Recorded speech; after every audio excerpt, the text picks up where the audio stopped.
السلام علیکم پیارے دوستو، یہ واقعہ پاکستان کے ایک علاقے کا بتایا جا رہا ہے۔ یہ کہانی ایک شیخ صاحب کی ہے۔ شیخ صاحب لاہور میں ایک معمولی سے دفتر میں کام کیا کرتے ہیں، لیکن ان کے دن اس طرح سے بدلے کہ وہ دفتر کے صاحب کو پسند آ گئے، اور یوں ان کی فیملی میں شیخ صاحب کی شادی ہو گئی۔ شیخ صاحب کی زندگی بدلنے لگی، پھر دن رات اور رات دن میں بدلتے گئے، اور شیخ صاحب ایک دکان سے مارکیٹ، پھر ایک فیکٹری کے مالک بن گئے۔ اس کے بعد انہوں نے اور بھی ترقی کی، اور پھر نہ جانے کتنے فیکٹری کے مالک بن گئے۔ شیخ صاحب 2 بچوں کے باپ بن چکے تھے، اور ایک کرائے والے مکان سے ایک بڑی سی کوٹھی میں آ چکے تھے۔ کوٹھی میں آنے کے بعد مالی کی ضرورت پیش آئی تو انہوں نے سلطان نامی ایک شخص کو ملازم رکھ لیا۔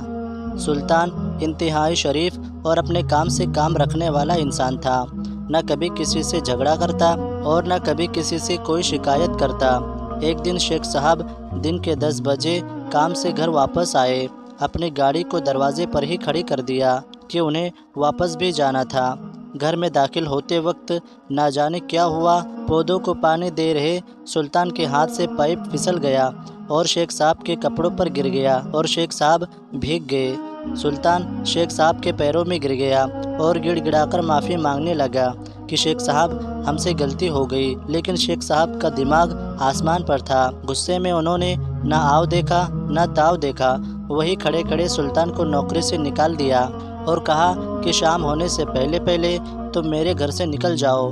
سلطان بیچارہ سامان کی پوٹلی باندھ کر گھر کے دروازے کے سامنے آ کر بیٹھ گیا کہ شاید شیخ صاحب کا غصہ ٹھنڈا ہو جائے اور پھر مجھے واپس بلا لے۔ لیکن جب شام کو شیخ صاحب واپس گھر آئے تو دیکھا کہ سلطان ابھی تک دروازے پر بیٹھا ہوا ہے۔ شیخ صاحب نے غصے سے گارڈ سے کہا کہ اسے دھکے دے کر گھر سے باہر نکال دو، مجھے یہ نظر نہ آئے۔ جب صبح ہوئی تو سلطان وہاں سے جا چکا تھا۔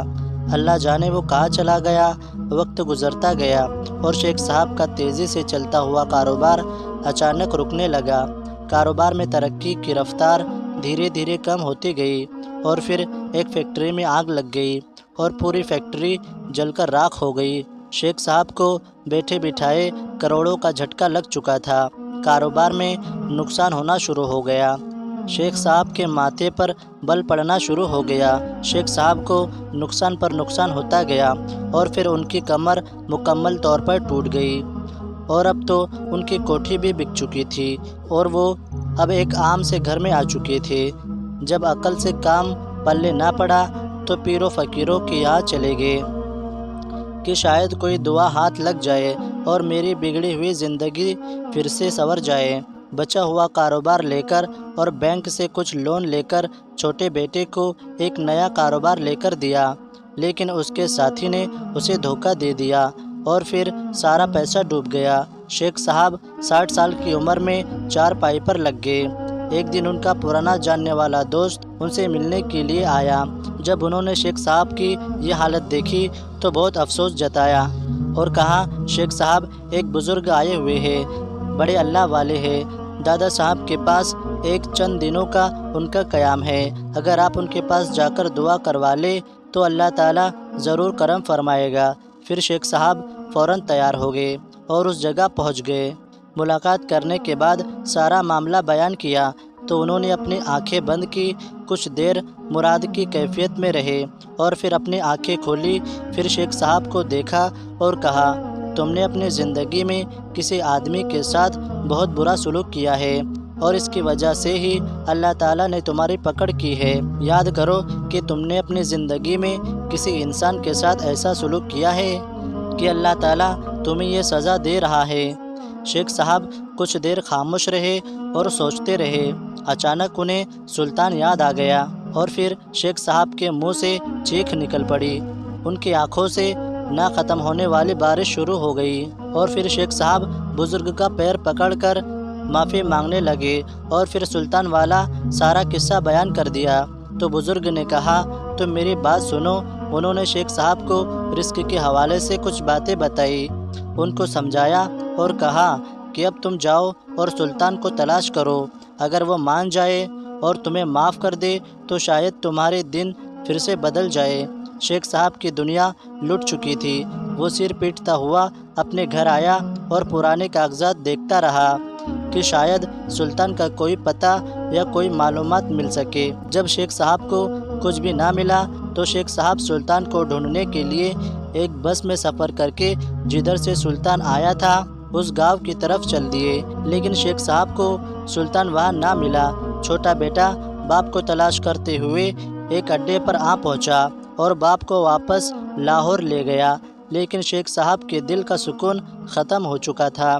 کچھ دن کے بعد شیخ صاحب پھر سے اپنے گھر سے غائب ہو گئے۔ بیٹے کو معلوم تھا کہ وہ کہاں پر گئے ہوں گے۔ ان کا بیٹا اس جگہ پر پہنچا جہاں سے پہلی دفعہ انہوں نے ان کو لایا تھا، تو وہاں دیکھا کہ باپ زمین پر بیٹھا ہوا ہے اور اپنے سر پر راکھ ڈال رہا ہے اور کہہ رہا ہے کہ سلطان تم کہاں ہو، سلطان تم کہاں ہو۔ بیٹا خود روتا ہوا باپ کو واپس لے آیا۔ چند دنوں کے بعد شیخ صاحب کا انتقال ہو گیا، لیکن سلطان ابھی تک نہ ملا۔ پیارے دوستو، کہتے ہیں کہ چپراسی کو اس کی نوکری سے مت نکالو، اس کا رزق تمہارے رزق سے جڑا ہوا ہے، اسے تو اللہ تعالیٰ کہیں اور سے دے دے گا۔ اس کے پاس وسیلہ بنانے کے لیے کسی بھی چیز کی کمی نہیں ہے، لیکن کہیں ایسا نہ ہو کہ تم اس معاوضے والی نعمت سے محروم ہو جاؤ۔ دوستو، اپنے مالی معاملات میں بہت احتیاط کیجیے۔ اگر کسی پر 10-20 روپے رہ جائے اور آپ انہیں چھوڑنے کی طاقت رکھتے ہو تو ان پیسوں کو مت مانگے۔ آس پاس میں اور خاندان میں جو بھی مستحق ہے ان کا خیال رکھیں۔ اگر آپ ایسا کرتے ہیں تو دوستو یقین کیجیے دوستو، اگر آج ہمارے پاس بینک بیلنس ہے، اللہ تعالیٰ کی دی ہوئی بہت سی نعمتیں ہیں، تو پھر ہمیں چاہیے کہ ہم لوگوں کی مدد کریں، کیونکہ ان میں ہمارے ساتھ ساتھ غریبوں، یتیموں، مسکینوں، بیواؤں، مریضوں اور ضرورت مندوں کا پورا حق ہے۔